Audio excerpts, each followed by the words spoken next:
Assalamualaikum warahmatullahi wabarakatuh. Pemirsa, berjumpa lagi dalam program Menyongsong Indonesia Maju, kali ini bersama saya Rizky Amrina. Hari ini saudara, kita akan membahas mengenai tema yang menarik. Tentunya hari ini kita akan membahas mengenai tema apakah kondisi ekonomi kita baik-baik saja, khususnya di Provinsi Sumatera Selatan. Dan kita sudah hadirkan kedua narasumber kita. Yang pertama ada Bapak Nur Haryadi SST MSI, statisi, ahli Madya BPS Provinsi Sumatera Selatan. Assalamualaikum Bapak, apa kabarnya? Waalaikumsalam, alhamdulillah sehat Mbak. Baik, terima kasih sudah hadir di TVRI Sumatera Selatan. Dan juga narasumber kita yang kedua ada Bapak Dr. Deriansyah Putrajaya MSI, pengamat kebijakan publik Sumsel yang juga akademisi pasca sarjana Unitas Palembang. Assalamualaikum Bapak, apa kabarnya? Waalaikumsalam, kabar sehat, alhamdulillah. Alhamdulillah, terima kasih sudah hadir tentunya di TVRI Sumatera Selatan. Dan juga untuk pemirsa yang ingin bergabung melalui line telepon di 0711311454 atau melalui pesan WhatsApp di 081178711974.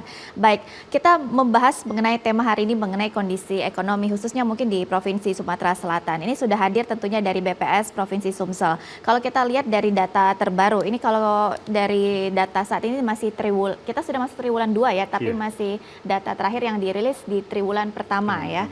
Baik, kalau dari data triwulan pertama sendiri, gambaran ekonomi di Sumatera Selatan seperti ini saat ini seperti apa? Silakan. Ya, baik Mbak Kiki dan pemirsa TVRI di rumah. Jadi memang BPS itu banyak merilis angka terkait dengan bagaimana kondisi ekonomi di suatu wilayah, di Sumsel terutama. Baik. Jadi salah satu indikator yang paling sering dipakai untuk melihat ekonomi suatu wilayah adalah pertumbuhan ekonomi. Nah, di bulan kemarin, di bulan Mei tanggal 5, kami sudah merilis angka pertumbuhan ekonomi untuk triwulan 1. Triwulan 1 itu artinya kondisi ekonomi yang dihitung dari bulan Januari, Februari, dan juga Maret. Nah, hasil yang didapat itu adalah bahwa pada triwulan 1, angka pertumbuhan ekonomi Sumsel secara YoY TW1 2026 dibandingkan TW1 2025 itu nilainya adalah 5,34%. Angka ini memang lebih rendah dari angka nasional ya. Angka nasional itu 5,61%. Tetapi angka ini juga cukup baik, cukup tinggi. Kenapa gitu? Kita bisa melihat angka ini cukup tinggi karena di triwulan 1 kemarin ada banyak fenomena ekonomi, diantaranya adalah mungkin di Januari itu ada libur tahun baru, kemudian di Februari Maret ada puasa dan juga perayaan Lebaran Idul Fitri. Nah, itu meningkatkan konsumsi rumah tangga karena di situ juga ada pencairan gaji 14 dan juga THR ya, otomatis konsumsi masyarakat juga meningkat pesat di bulan Februari dan Maret itu. Kemudian dari sisi konsumsi pemerintah juga kita tahu ada program MBG pemerintah dan data di Sumsel ini menyatakan bahwa untuk anggaran MBG di Sumsel ini itu meningkat sekitar 4.000% dibanding tahun sebelumnya, dibanding periode tahun sebelumnya. Jadi artinya ada peningkatan konsumsi pemerintah yang signifikan. Oh, baik. Tapi kalau misalnya dari BPS sendiri, kalau kita lihat ini untuk khususnya di Sumatera Selatan, ekonomi kita ini bisa dibilang masih tetap stabil atau mungkin bisa dibilang juga tetap stagnan nih di Sumatera Selatan? Kalau kita bicara angka yang sudah rilis ya di TW1, itu kan kita lihat bahwa di situ kondisinya masih baik, gitu. Kondisi masih baik ya. Di triwulan 1 tadi kan saya sebutkan fenomena yang terjadi di TW1, tetapi mungkin ketika memasuki TW2 itu sudah mulai ada goncangan-goncangan di situ kan. Ada kondisi geopolitik yang kurang stabil, kemudian di situ juga ada kenaikan BBM ya, BBM yang cukup signifikan di bulan, saya ingat di bulan April itu BBM Dexlite itu meningkat tajam ya sampai dengan 26.000 per liter. Kemudian bulan kemarin juga Pertamax naik cukup signifikan ya dari 13.000 ke 16.000. Nah, kemudian nilai tukar dolar juga itu sangat tinggi ya, biasanya 16.000, tapi masuk ke TW2 ini dia mulai sampai 17.000 bahkan sampai 18.000. Jadi kemudian dengan adanya fenomena-fenomena itu di TW2 ini ada kemungkinan ekonomi ini akan lebih melambat gitu. Tetap tumbuh, ekonomi akan tetap tumbuh tapi mungkin lebih melambat dibanding dengan TW1 dari sebelumnya. Baik.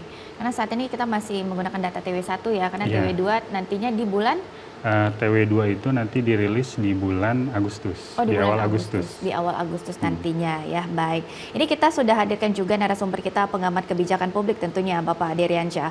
Kalau melihat ya Pak sebagai pengamat kebijakan publik, kita lihat mungkin dari data masih di TW1 nih. Kalau Ya. melihatnya bagaimana nih untuk pertumbuhan ekonomi yang ada di Sumatera Selatan saat ini? Baik, terima kasih Mbak Kiki ya. Mungkin sangat menarik ya judul kita pada sore hari ini terkait dengan apakah kondisi ekonomi kita baik-baik saja. Ini question mark, apakah baik atau tidak Mbak ya.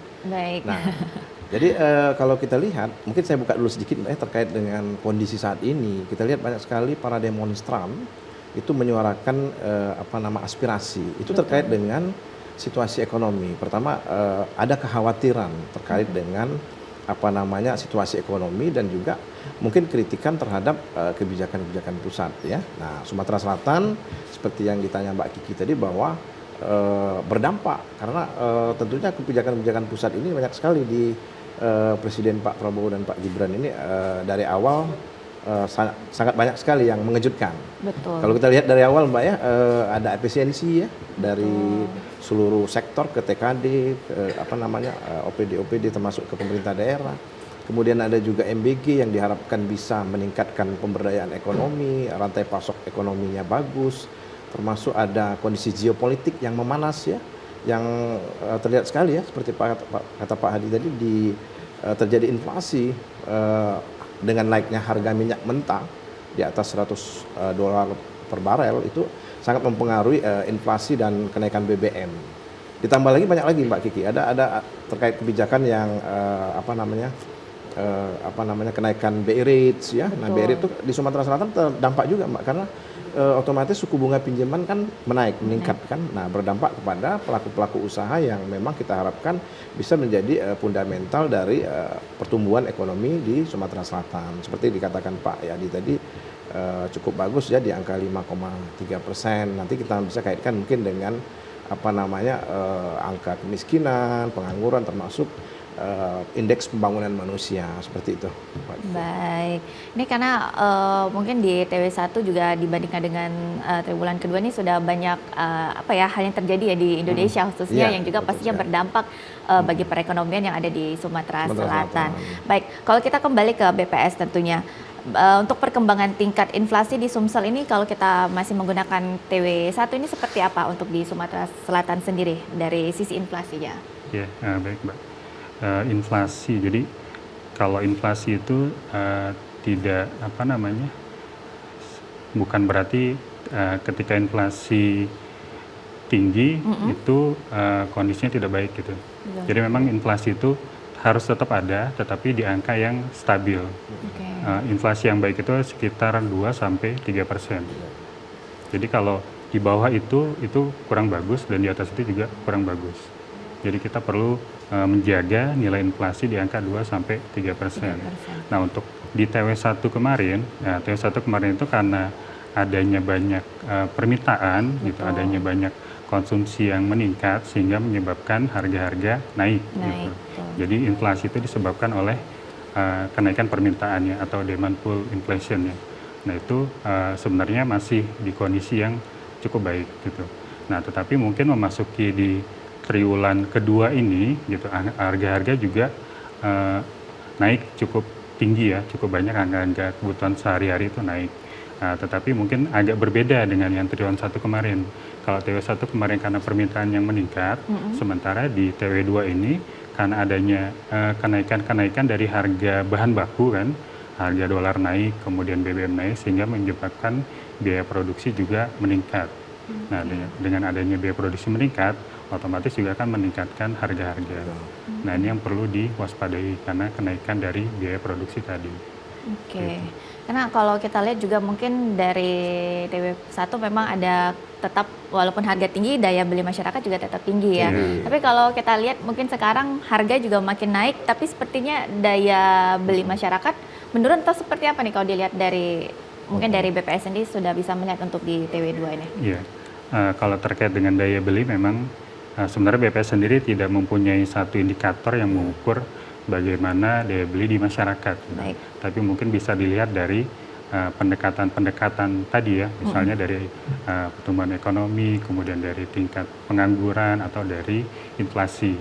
Nah, untuk inflasi memang naik tinggi ya, karena tadi harga-harga bahan baku meningkat ya. Kemudian dari pertumbuhan ekonomi juga masih cukup baik gitu kan, di triwulan 1, dan dari angka pengangguran juga sebenarnya cukup baik. Angka pengangguran itu di Februari kemarin juga menurun angkanya dibanding periode sebelumnya. Oke. Baik, berarti untuk angka pengangguran juga ada penurunan ya di TW1 sendiri, dan juga nanti untuk TW2 nanti akan dirilis lagi tentunya dari BPS sendiri. Tapi sudah terlihat ya ada penurunan atau seperti apa? Kalau pengangguran itu berbeda penghitungannya, Mbak. Beda surveinya. Kalau yang PDRB tadi triwulan, kalau untuk pengangguran ini kita ada namanya survei angkatan kerja. Jadi itu kami lakukan di bulan Februari dan juga bulan Agustus. Jadi setahun 2 kali. Nah, jadi ya angka terakhir yang kami rilis itu di kegiatan Februari 2026 kemarin, dan angkanya 3,59 kalau nggak salah, itu menurun dibanding periode sebelumnya. Oke, ada penurunan ya dibandingkan dengan periode sebelumnya. Baik, tentunya untuk pemirsa juga yang ingin bergabung melalui line telepon di 0711 311 454, atau tentunya yang ingin bergabung melalui pesan WhatsApp di 0811 7871 974, dan tentunya kita akan masih membahas mengenai tema kondisi ekonomi kita baik-baik saja khususnya di Sumatera Selatan. Tetaplah bersama kami dalam Menyongsong Indonesia Maju.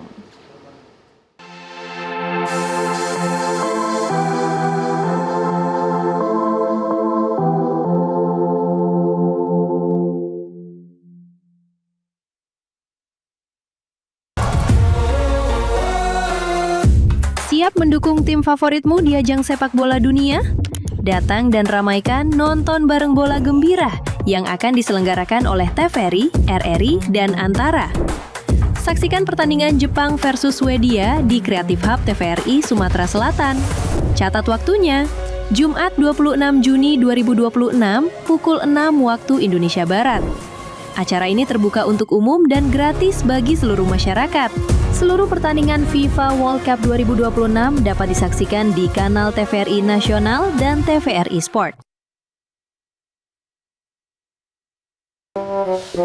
Lah, siaran TVRI kok nggak ketemu? Aduh, bisa berabe ini mah. Gak mau ketinggalan siaran TVRI seperti ini? Yuk, scan ulang TV di rumah kamu. Caranya, pastikan TV kamu sudah mendukung siaran digital, biasanya terdapat menu di TV atau siaran digital. Jika menggunakan set-top box, hubungkan kabel HDMI atau RCA ke TV, jangan lupa aktifkan fitur LCN. Kemudian arahkan antena ke pemancar TVRI terdekat. Untuk hasil maksimal, gunakan antena luar rumah agar sinyal yang diterima lebih kuat. Kalau semua sudah siap, masuk ke menu pengaturan, pilih pencarian atau input saluran, lalu pilih scan otomatis. Tunggu proses pencarian hingga selesai, biasanya channel TVRI akan muncul secara otomatis. Kalau siaran TVRI masih belum muncul, jangan khawatir. Lakukan scan manual dengan cara pilih menu input saluran atau program, lalu pilih pindai manual. Masukkan frekuensi sesuai daerah kamu, seperti 538 MHz atau kanal 29 untuk wilayah Palembang, Pagaralam dan sekitarnya, frekuensi 546 MHz atau kanal 30 untuk wilayah Prabu Mulih dan sekitarnya, frekuensi 554, kanal 31 untuk wilayah Sekayu dan sekitarnya, serta frekuensi 522 atau kanal 27 untuk wilayah Lubuk Linggau dan sekitarnya. Setelah frekuensi kita masukkan, kemudian tekan cari atau pindai.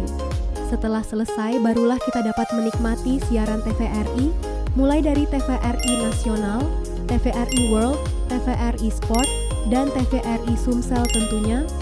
Selamat menonton!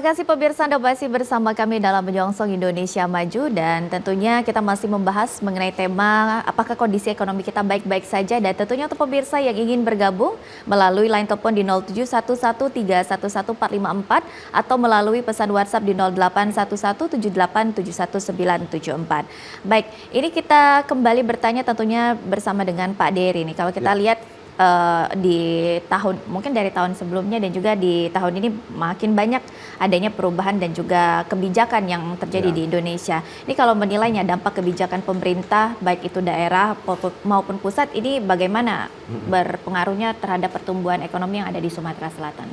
Ya, sangat berpengaruh ya kalau kita lihat. Tentunya kebijakan pemerintah pusat itu menjadi dasar acuan dalam menilai pertumbuhan ekonomi, karena kita melihat pertumbuhan ekonomi nasional itu terdiri dari ya wilayah-wilayah ya. Nah, Indonesia nasional itu di angka 5,61 ya, Mas ya, 61%. Kemudian Sumsel 5,3. Artinya memang pertumbuhan ekonomi itu sangat didukung dengan pergerakan aktivitas-aktivitas ekonomi yang sangat mendukung. Misalnya kalau kita lihat di triwulan pertama mungkin ada akhir tahun, hari raya, tapi pemerintah harus membuat suatu program-program, Mbak. Saya lihat pemerintah pusat punya program strategis nasional. Betul. Kenapa tidak di daerah ada program strategis daerah? Artinya yang bisa mencari titik perekonomian baru.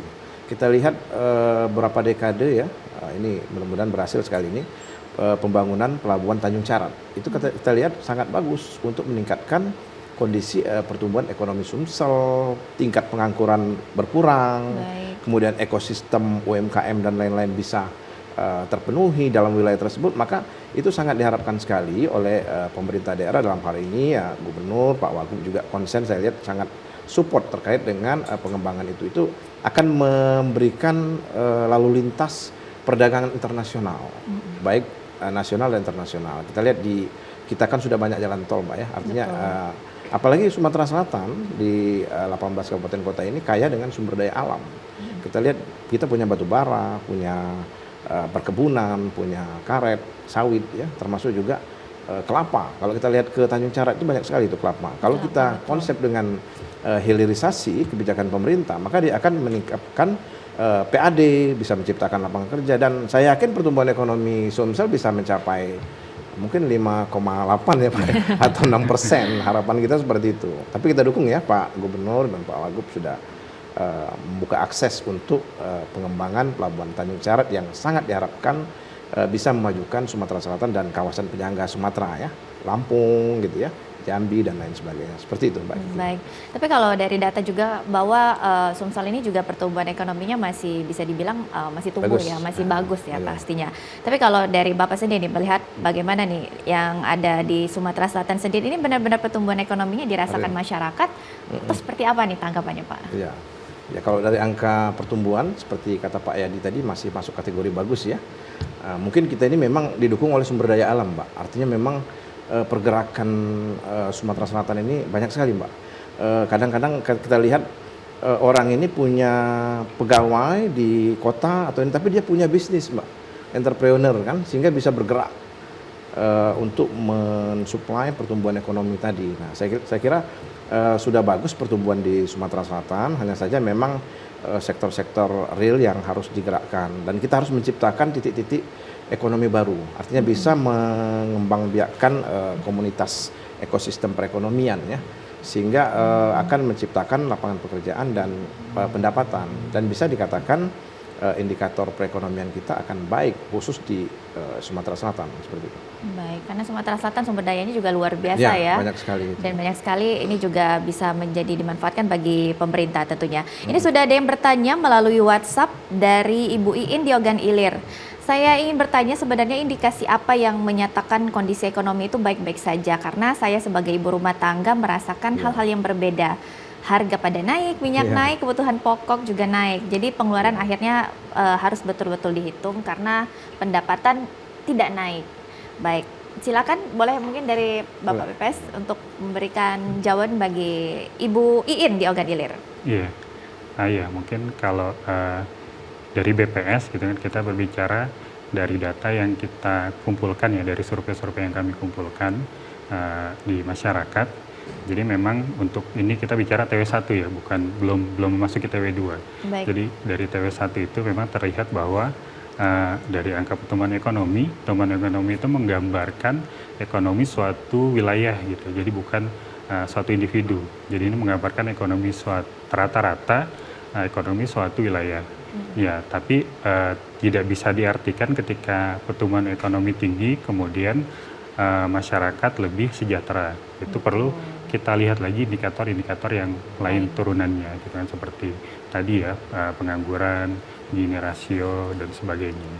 Nah, bisa jadi ketika pertumbuhan ekonomi itu tinggi, tetapi dampaknya tidak dirasakan langsung oleh masyarakat, berarti pertumbuhan ekonomi itu mungkin pertumbuhan yang semu gitu. Artinya itu hanya dinikmati oleh sekelompok kecil dari masyarakat yang mungkin pendapatan tinggi. Gitu. Jadi mungkin seperti itu. Baik, terima kasih tentunya untuk Ibu In yang ada di Ogan Ilir, dan juga mungkin untuk pemirsa lainnya yang ingin bergabung, silakan di 0711311454 atau melalui pesan WhatsApp di 081178719194. Baik, tadi kita sudah sempat membahas juga mengenai inflasi dan juga angka pengangguran ya sebelumnya ya. Untuk angka kemiskinan di Sumatera Selatan saat ini juga seperti apa dari BPS? Iya, kalau angka kemiskinan ini juga kami rilis kemarin terakhir di bulan Februari. Itu untuk kondisi September 2025. Jadi memang kalau angka kemiskinan ini kami menggunakan dari hasil survei sosial ekonomi nasional atau Susenas. Itu dilaksanakan di bulan Maret dan bulan September. Jadi kalau dari angka yang kami dapatkan kemarin memang angka kemiskinan turun ya, dari 10, sekian turun sedikit, memang turunnya sedikit, 9, sekian, tapi itu merupakan kondisi yang baik lah karena angkanya itu sudah turun seperti itu.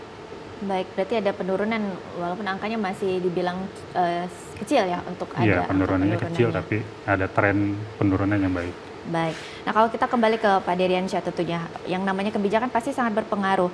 Tapi kalau sebagai pengamat kebijakan publik ini bagaimana Pak yang bisa dilakukan bagi pemerintah daerah yang juga diharapkan dapat mendukung pertumbuhan ekonomi yang ada di Sumatera Selatan, karena kita ingat lagi Sumatera Selatan luar biasa sumber dayanya. Ya, betul itu Mbak. Jadi untuk meningkatkan pertumbuhan ekonomi tentunya kalau kita bicara lingkup Sumsel ya, jadi harus ada program-program prioritas yang harus dikembangkan. Ya, seperti saya sampaikan tadi, memang kita harus membuat titik-titik pertumbuhan tempat ekonomi baru ya, sehingga memang bermunculan. Termasuk mungkin salah satu konsep yang ada di program strategis nasional Pak Presiden ya, itu terkait dengan hilirisasi. Nah, kita lihat mungkin kalau di Sumsel ini tentunya kita mungkin bisa berkoordinasi dengan para senator atau orang pusat untuk mendatangkan para investor terkait dengan hilirisasi. Saya lihat di Banyuasin Mbak, itu kelapa. Kelapa itu kalau dia sudah diolah menjadi hilirisasi dan produk yang punya added value ekspor, maka dia akan memberikan nilai pendapatan yang tinggi, baik dari perusahaan, pemerintah daerah, PAD, termasuk mungkin pekerjanya yang bekerja di situ. Mungkin bukan lagi karet ya dan lain-lain. Artinya memang tetap pemerintah provinsi harus mengkonsep suatu kebijakan-kebijakan yang terkait pemanfaatan potensi-potensi sumber daya alam yang ada. Nah, ini kalau kita korelasikan misalnya dengan international port di Tanjung Carat, nah sangat terintegrasi. Begitu ada konsep hilirisasi, pengembangan kawasan-kawasan yang memang belum termaksimalkan, tapi dilanjutkan dengan adanya pelabuhan ya. Nah, ini cukup sangat nyambung Mbak, dan bisa meningkatkan pertumbuhan ekonomi dan pembangunan suatu wilayah. Saya yakin Sumatera Selatan akan sangat maju ya, kita lihat ya, seperti itu Mbak. Baik, tapi kalau dari data BPS sendiri tadi untuk angka kemiskinan sudah ada penurunan walaupun juga belum terlalu signifikan ya. Tapi kalau dari Bapak sendiri nih, harapannya seperti apa bagi program-program yang ada di Sumatera Selatan? Pastinya untuk pengentasan kemiskinan di Sumsel ini kita harapkan lebih menurun lagi. Betul, jadi untuk pengentasan kemiskinan tentunya kita ini kan ada klaster-klasternya ya, ada kemiskinan ekstrim, kemudian ada kelompok rentan yang harus dilakukan. Tentunya kalau dalam konsep seperti itu perlindungan sosial harus tetap dijalankan menggunakan anggaran APBD atau dari APBN ya ke wilayah masyarakat Sumatera Selatan. Tapi juga pemerintah harus kreatif juga. Saya lihat di pemerintah kota ya, Pak Ratu Dewa dan Pak Wakil ya, itu dia punya program terkait dengan membantu wirausaha dengan bunga kecil kalau nggak salah untuk segmen mikro. Baik. Mikro itu kalau nggak salah dia 5 juta mungkin bunganya 2%. Tapi kalau dia udah berapa tahun dia lancar maka bunganya hilang. Ini sangat bagus. Artinya membantu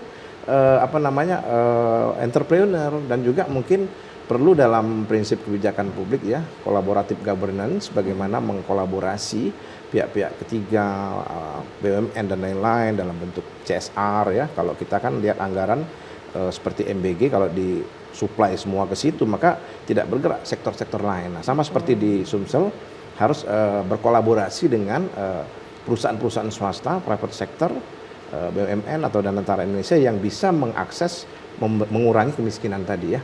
Kalau kita lihat memang karena orang banyak teriak ya Mbak Kiki ya. Biasanya gampang Mbak Kiki. Kalau kita mau lihat indikator baik atau tidak itu dilihat dari emak-emak saja. Kalau emak-emaknya sudah ribut ya, ada harga sembako naik, beras naik, kemudian minyak naik, itu sudah ada gejolak, ada kendala. Walaupun mungkin Pak Yadi tadi bilang angka pertumbuhan ekonominya naik, tapi persepsi di masyarakatnya menurun. Betul. Artinya memang simbolize dari masyarakat yang mengeluh, komplain, itu bisa mewakili dari pemahaman kemiskinan itu, Mbak. Menurut saya seperti itu, mungkin ya. Baik. Seperti itu ya. Nanti kita akan lanjutkan kembali tentunya perbincangan kita. Untuk pemirsa tetaplah bersama kami dalam Menyongsong Indonesia Maju.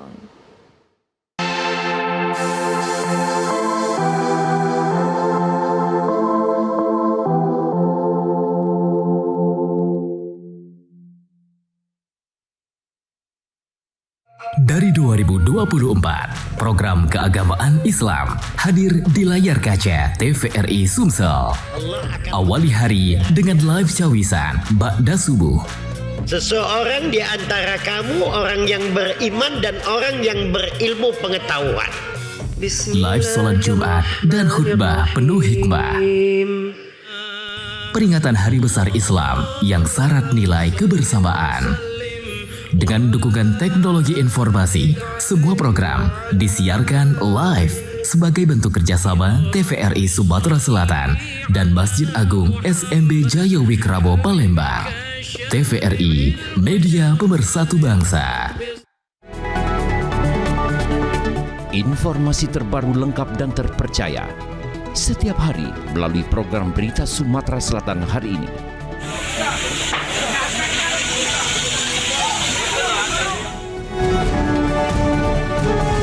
Kami menyajikan berita hangat dari berbagai wilayah di Sumatera Selatan.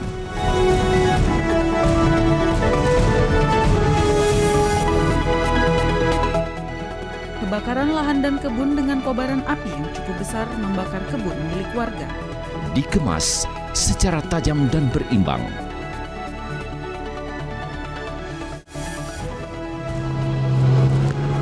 Tim gabungan dari Basarnas Polsek Rawas Ilir BPBD Muratara. Jangan lewatkan Sumatera Selatan hari ini hanya di TVRI Sumatera Selatan.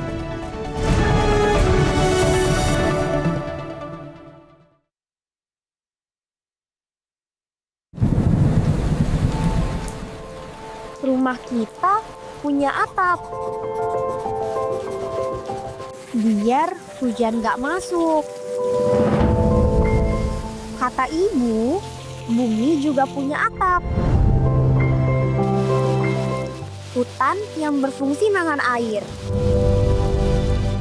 Dan nyimpen pelan-pelan. Kalau atapnya rusak, bocor lagi. Pak, Papa atap teras bocor nih.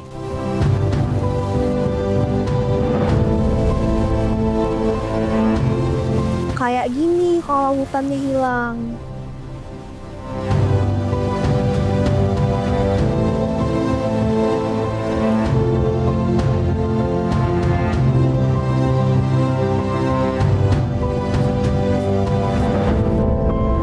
Tapi kita bisa benerin atap bumi kok.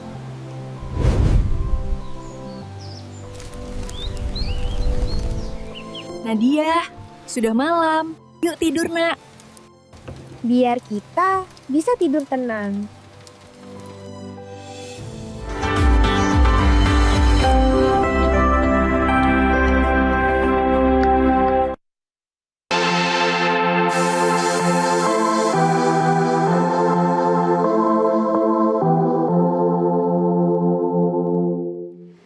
Terima kasih pemirsa, Anda masih bersama kami dalam Menyongsong Indonesia Maju dan kita masih bersama kedua narasumber kita. Yang pertama ada Bapak Nur Haryadi, SST MSI, statistisi ahli media BPS Provinsi Sumatera Selatan dan juga Bapak Dr. Deriansyah Putra Jaya MSI, pengamat kebijakan publik di Sumatera Selatan. Dan untuk pemirsa yang juga ingin bergabung melalui line telepon di 0711311454 atau melalui pesan WhatsApp di 081178719174. Baik, ini kita kembali bertanya tentunya bersama Pak Haryadi dari BPS Provinsi Sumatera Selatan.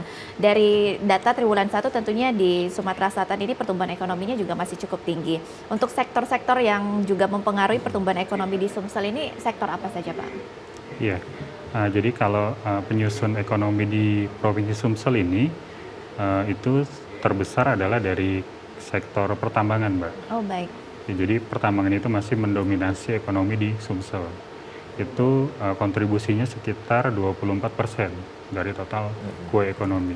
Kemudian diikuti di industri pengolahan itu sekitar 19%, dan juga perdagangan dan pertanian itu di sekitar angka 14%. Nah, jadi kendalanya ini adalah benar tadi yang dibilang oleh Pak Dery bahwa kita ini harus memunculkan sumber-sumber pertumbuhan ekonomi yang baru. Betul. Karena pertambangan di 2 tahun ini utamanya adalah batu bara ya, karena di Sumsel ini produk utamanya adalah batu bara.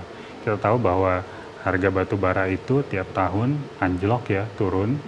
Kemudian juga di beberapa negara, utamanya itu negara-negara Eropa, di negara maju itu juga sudah mulai ada pembatasan penggunaan bahan bakar karbon ya, atau batu bara, sehingga menyebabkan harga turun dan produksi tiap tahun pun sudah semakin menurun. Nah, inilah perlunya kita memunculkan sumber-sumber ekonomi yang baru tadi. Baik, karena di Sumsel nomor 1 masih batu bara ya, Iya, untuk sektor masih yang batu bara. memang mendukung. Tapi kalau untuk nilai ekspor dan impor di Sumatera Selatan sendiri seperti apa? Iya, ekspor itu ya yang utamanya itu selama beberapa tahun ini adalah batu bara. Tetapi kemarin sempat di bulan, kalau tidak salah di bulan Februari ya, itu biasanya batu bara itu nomor 1, kemudian karet dan juga pulp ya, pulp. Nah, itu kemarin sempat turun batu bara itu karena produksinya menurun, turun ke peringkat 3. Oh, oke. Sempat ada penurunan berarti Sempat ada ya? penurunan. Baik. Tapi kalau untuk ekspor sendiri, impornya sendiri seperti apa? Kalau impor, sebenarnya kalau dari neraca perdagangan itu adalah selisih antara ekspor dengan impor ya. Kita selama ini masih surplus, artinya ekspor kita tuh masih lebih baik daripada impor. Baik. Nah, tapi kalau dari Pak Deriansyah dari data yang memang sudah dijelaskan sendiri dari BPS ini mengenai pertambangan yang masih menjadi sektor utama di Sumatera Selatan. Tapi ada penurunan nih, Pak. Ya. Mungkin sudah berkurang nih seperti apa? Mungkin tanggapannya seperti apa dan mungkin ada masukan juga nih bagi pemerintah. Iya, kita lihat tadi kan sampaikan Pak Yadi, pertambangan mendominasi dalam angka pertumbuhan ekonomi Sumsel ya. Nah, kita lihat memang Sumsel ini kaya sumber daya alam, Mbak. Betul. Seperti saya bilang tadi, pertambangan itu mungkin belum terkelola maksimal ya. Mungkin ada areal-areal lahan yang belum dimaksimalkan. Nah, tentunya perlu disupport oleh pemerintah dalam hal mungkin perizinan, penguatan legalitas dan juga program-program hilirisasi yang bisa mengelola tambang itu menjadi bahan baku lain ya. Misalnya kalau beberapa negara mungkin sudah membatasi ya Pak ya terkait dengan batu bara mentah ya. Seperti itu ya. Nah, nanti mungkin kita perlu lakukan hilirisasi dan program-program yang bisa menggait investor.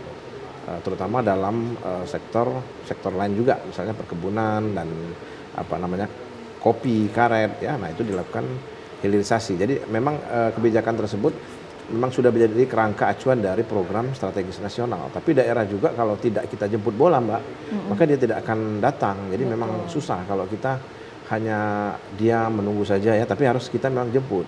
Harus kita jemput para investornya untuk bisa menanamkan modal dan mengembangkan sektor-sektor yang menjadi unggulan dari Provinsi Sumatera Selatan.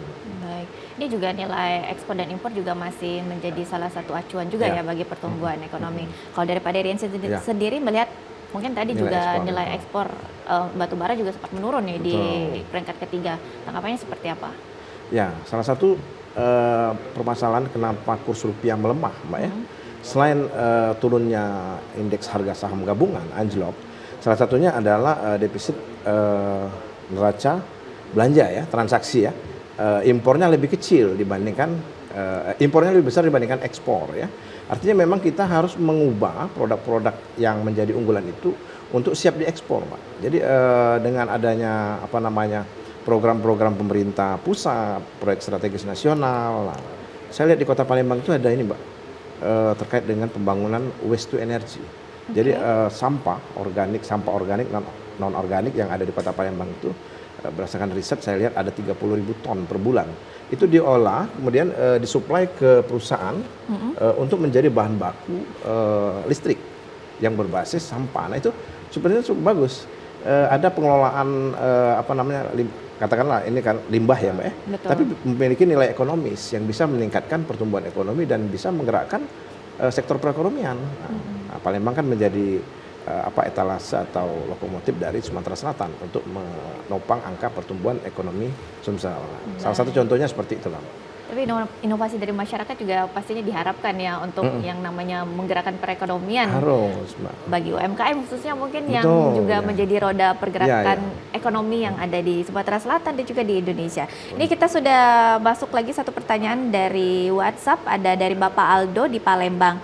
Kalau melihat kaitan kondisi ekonomi dan lapangan pekerjaan, mengapa anak muda sekarang minat masyarakat terutama anak muda saat ini ingin bekerja di luar negeri semakin meningkat. Nah, fenomena ini seperti apa juga berkaitan dengan pertumbuhan ekonomi. Silakan boleh Pak Dery terlebih dahulu. Oke, baik. Terkait dengan anak-anak muda ya, Gen Z ya. Kalau kita lihat memang dia kemampuannya, Mbak. Anak-anak muda ini disupport dengan potensi kemampuan digital.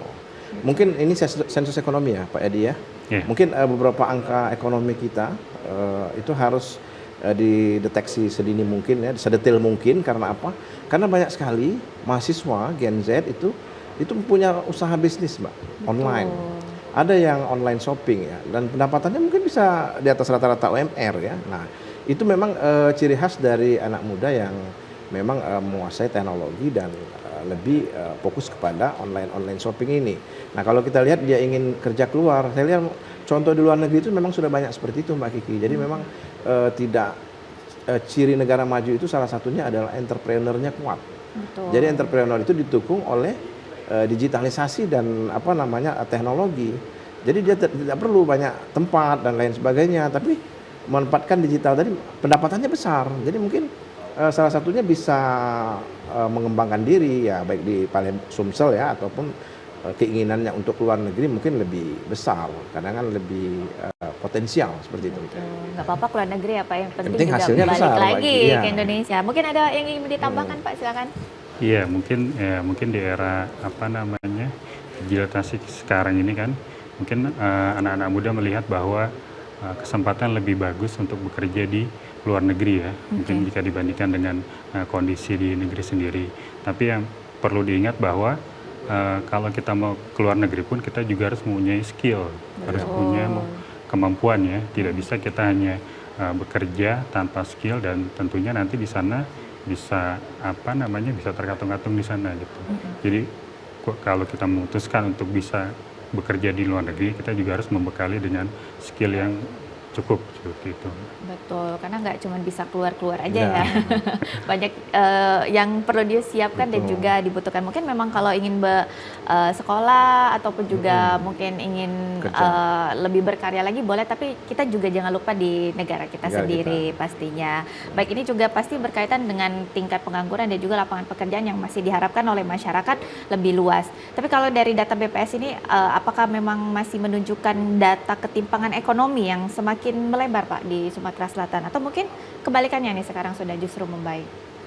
Iya, kalau kita bicara tentang ketimpangan ya, pendapatan, ada satu indikator itu namanya Gini Ratio. Itu juga kami rilis itu dari data Susenas. Gini Ratio itu ketika angkanya makin tinggi maka kesenjangan itu makin tinggi gitu. Artinya pendapatan itu dinikmati oleh sedikit orang. Tapi ketika angkanya itu makin kecil mendekati 0 maka makin merata pendapatannya. Dan dari data yang kami hasilkan ya dari data Susenas tadi, Susenas di bulan September 2025 terakhir itu menyatakan bahwa ketimpangannya itu makin mengecil gitu. Angka Gini rasionya itu makin mengecil. Seperti itu. Oh, baik, berarti bisa dibilang sudah mengecil ya untuk angka ketimpangan ekonomi yang ada di Sumatera Selatan pastinya. Baik pemirsa, kami akan kembali tentunya setelah jeda berikut. Untuk pemirsa yang ingin bergabung melalui line telepon di 0711-3171454 atau melalui pesan WhatsApp di 0811-7871-974, tetaplah bersama kami.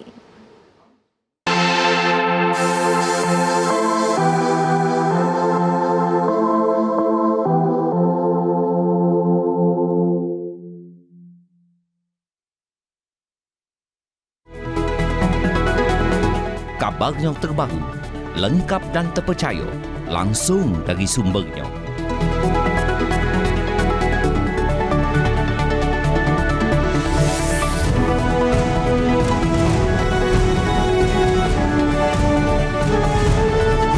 Disaji ke Maki Baso Palembang, ngabar ke cerita hangat terkini, aktual tentang perkembangan dan kejadian penting di tengah masyarakatnya.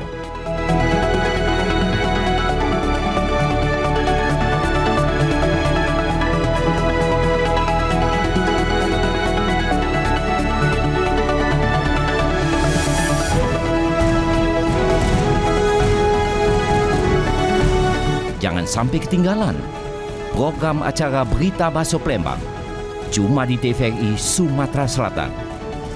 TVRI, media pemersatu bangsa.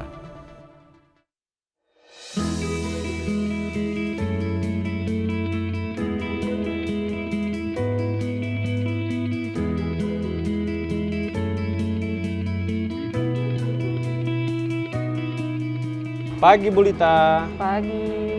Wah, usahanya sudah mulai maju ya, Bu? Ya, biasa usaha kecil-kecilan. Jangan salah loh, Bu. Usaha seperti Ibu ini atau yang sering kita sebut dengan UMKM, salah satu penunjang ekonomi rakyat loh, Bu. Anyaman rotan berupa piring, caping, tudung saji, dan aneka keranjang lainnya adalah kerajinan tangan khas Dusun Muara Tenang, Kota Pagar Alam. Dan menjadi cenderamata bagi wisatawan yang berkunjung ke kota wisata Pagar Alam. Industri kecil ini ditekuni masyarakat secara turun-temurun. Ada 95 UMKM anyaman rotan yang tersebar. 235 orang tenaga kerja terserap dengan nilai investasi Rp674.300.000. Bu, saya beli ini ya, tolong dibantu hitung, tapi jangan mahal-mahal loh, Bu. Katanya Bapak mau membantu UMKM, kok nawar? Namanya juga pembeli, nawar boleh dong, Bu.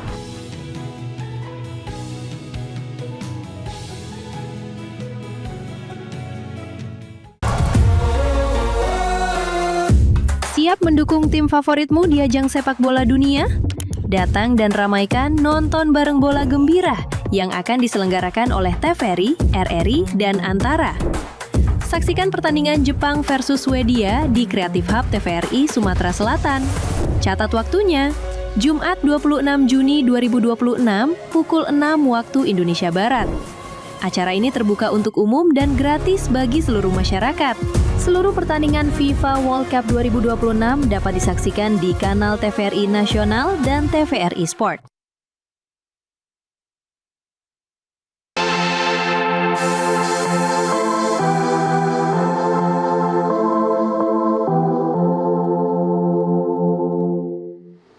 Pemirsa, Anda masih menyaksikan program Menyongsong Indonesia Maju dan tentunya kita masih membahas mengenai tema apakah kondisi ekonomi kita baik-baik saja khususnya juga di Provinsi Sumatera Selatan.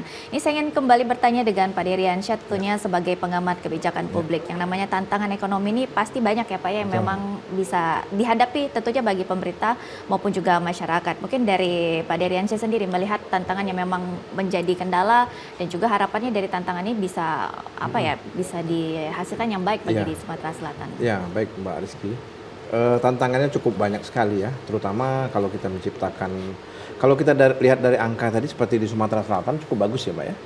Tapi mungkin pemerataan bagi masyarakat yang mungkin yang masih pendapatannya di bawah UMR ya. Nah, terus juga kaum rentan. Nah, disitulah yang sektor-sektor UMKM tadi Mbak. Mungkin penguatan UMKM dalam hal permodalan, marketplace, pembiayaan, pendampingan dan lain sebagainya, sehingga pemerintah selain dia memang membuat suatu konsep kebijakan yang pilot project cukup besar ya, misalnya mendatangkan investor dan lain sebagainya, tapi juga harus memberikan support ya, input kepada sektor-sektor UMKM yang kecil-kecil sehingga dia merata. Jadi jangan sampai Gini rasio ya Mas ya, angkanya kesenjangannya terlalu luas ya. Betul. Artinya memang angkanya tinggi misalnya, tapi terasa pada seluruh penduduk masyarakat. Jadi sehingga dikatakan masyarakat itu mempunyai profesi dan pendapatan semua dan tidak ada lagi istilah ekonomi yang buruk seperti itu kan. Seperti itu Mbak. Apalagi ada ketimpangan juga ya bagi masyarakat juga. Jadi yang ribut-ribut ini kadang-kadang Mbak Kiki, persepsi masyarakat yang saya lihat tadi ya yang mungkin pendapatan di bawah UMR, yang ibu-ibu tadi, yang kelompok-kelompok rentan ya, yang memang harus disupport lebih dalam hal seluruh sektor, seluruh bagian, karena mereka tidak punya, mungkin skill kurang ya. Kalau kita punya balai latihan kerja seperti di Snaker ya, ada program-program yang baik digitalisasi. Kalau kita libatkan semua yang kelompok-kelompok rentan, yang masyarakat kecil untuk hidup bangkit, maka dia akan merasakan semua pertumbuhan ekonomi tadi. Jadi angka bukan angka yang baik, tapi memang yang dirasakan seperti itu Pak, mungkin ya. Baik, berarti yang memang dirasakan bagi masyarakat juga ya. Mungkin terakhir nih Pak, ada himbauan baik itu bagi pemerintah dan juga bagi masyarakat tentang pertumbuhan ekonomi dan juga beberapa kebijakan yang pastinya berkaitan dengan pertumbuhan ekonomi. Ya, baik, closing statement ya. Mungkin saya ingin menyampaikan ya kepada pemerintah untuk segera menggerakkan mungkin konsep-konsep kebijakan karena masih ada waktu nih ya untuk memperbaiki dengan menciptakan titik pertumbuhan ekonomi baru, baik yang belum terkelola atau sudah terkelola, tapi juga mungkin perlu perbaikan ya. Nah, dengan begitu maka kita akan mengurangi angka pengangguran ya, menciptakan lapangan pekerjaan, menciptakan ekosistem UMKM. Itu akan sangat bermanfaat dalam pendapatan asli daerah pemerintah, kemudian juga bagi masyarakat, pendapatan masyarakat tersendiri, dan juga menciptakan pertumbuhan ekonomi. Maka Sumsel akan menjadi penopang pertumbuhan ekonomi nasional. Nah, itu kita harapkan sekali Sumsel bisa melakukan terobosan-terobosan, inovasi-inovasi yang bisa mengangkat pertumbuhan dan keadilan bagi seluruh masyarakat yang mendapatkan pendapatan yang cukup baik, sangat baik ya. Baik. Gitu, Mbak. Nah, kita harapkan juga yang pastinya ekonomi yang ada di Sumatera Selatan tetap tumbuh ya pastinya Pak ya. Yang namanya juga baik itu dari sisi daya beli masyarakat yang tetap tinggi dan juga dari pengangguran, dan juga kita harap juga semuanya masyarakatnya bisa merasakan kesejahteraan. Betul sekali. Baik. Kalau dari BPS sendiri seperti apa Pak? Ada himbauan mungkin harapannya mengenai ekonomi yang ada di Sumatera Selatan saat ini seperti apa? Iya. Mungkin sekalian sosialisasi kali. Boleh, silakan. Ya, jadi kami BPS, Badan Pusat Statistik, saat ini sedang melakukan sensus ekonomi. Baik. Jadi dimulai tanggal 15 Juni kemarin sampai dengan nanti tanggal 31 Agustus, seluruh pelaku usaha dan juga seluruh masyarakat nantinya akan didata. Jadi sensus ekonomi ini merupakan satu-satunya instrumen pendataan yang dapat menyediakan data-data ekonomi sampai dengan level terkecil. Level terkecil itu sampai kecamatan, kelurahan, sampai dengan SLS. Sehingga ketika sensus ini berhasil, data yang didapatkan akurat, maka data ini nantinya akan sangat berguna bagi setiap kebijakan-kebijakan atau program-program yang dilaksanakan pemerintah. Tentunya ketika data ini tepat, maka bantuan dan juga program-program itu akan tepat sasaran. Begitu juga sebaliknya. Nah, jadi himbauan kami ini punya tagline ya dalam sensus ini. Baik. Itu tagline-nya itu adalah TIR. T-nya itu adalah terima petugas kami yang nanti akan datang ke rumah pemirsa Bapak Ibu semua, terima dengan baik. Kemudian isikan informasi yang akurat gitu, atau isikan informasi yang sebenar-benarnya. Dan kemudian R itu rahasia, artinya data-data yang Bapak Ibu berikan itu dijamin kerahasiaannya oleh undang-undang. Oke, baik. Berarti saat ini sedang dilakukan ya. Iya. Jadi mungkin masyarakat ataupun juga pemirsa yang bingung tiba-tiba ada yang datang ya Pak. Jangan lupa tadi TIR ya, diterima dan diberikan informasinya dengan sebenar-benarnya ya. Jadi memang juga sangat berkaitan dengan yang tadi adanya bantuan dan juga dari data-data untuk BPS sendiri khususnya yang ada di Provinsi Sumatera Selatan. Terima kasih tentunya untuk Bapak Nur Haryadi SST MSI Statistisi Ahli Media BPS Provinsi Sumatera Selatan sudah hadir. Terima kasih Bapak, dan juga terima kasih untuk Bapak Dr. Deriansyah Putrajaya MSI Pengamat Kebijakan Publik Sumsel yang juga hari ini sudah hadir. Kita sudah membahas mengenai kondisi ekonomi yang ada di Sumatera Selatan. Kita harapkan juga kondisi ekonomi bukan hanya di Sumatera Selatan, di Indonesia tetap ada pertumbuhan dan baik-baik saja pastinya, dan juga ini kita harapkan juga kesejahteraan masyarakat juga makin meningkat pastinya. Terima kasih Bapak sudah hadir. Dan saudara, demikian Menyongsong Indonesia Maju kali ini. Akhir kata saya Rizky Amrina pamit undur diri. Terima kasih atas kebersamaan Anda. Sampai jumpa.